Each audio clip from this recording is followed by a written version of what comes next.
BNP chairperson ও ৩ বারের সাবেক প্রধানমন্ত্রী বেগম খালেদা জিয়া অসুস্থ হয়ে রাজধানীর একটি হাসপাতালে চিকিৎসাধীন আছেন। এতে উদ্বেগ, উৎকণ্ঠায় প্রবাসের নেতাকর্মীসহ দেশের মানুষ।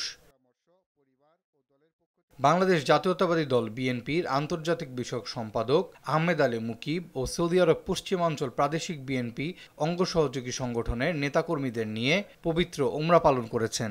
এ সময় আরও ছিলেন সৌদি আরব অঞ্চল বিএনপির সদস্য সচিব মিন মনিরুজ্জামান তপন, ওলামা দলের সভাপতি মাওলানা আহসাব উদ্দিন, মক্কা প্রাদেশিক বিএনপির সভাপতি মোহাম্মদ জহির আহমেদ, টিপু সুলতান, আমিনুল ইসলাম, আলমগীর হোসেন সহ সৌদি আরবের বিভিন্ন প্রদেশ থেকে আসা বিএনপির অঙ্গ ও সহযোগী সংগঠনের নেতৃবৃন্দ। এ সময় প্রার্থনা, দোয়া ও মাহফিলের মধ্য দিয়ে বেগম জিয়ার রোগমুক্তি ও সুস্থতা কামনা করা হয়।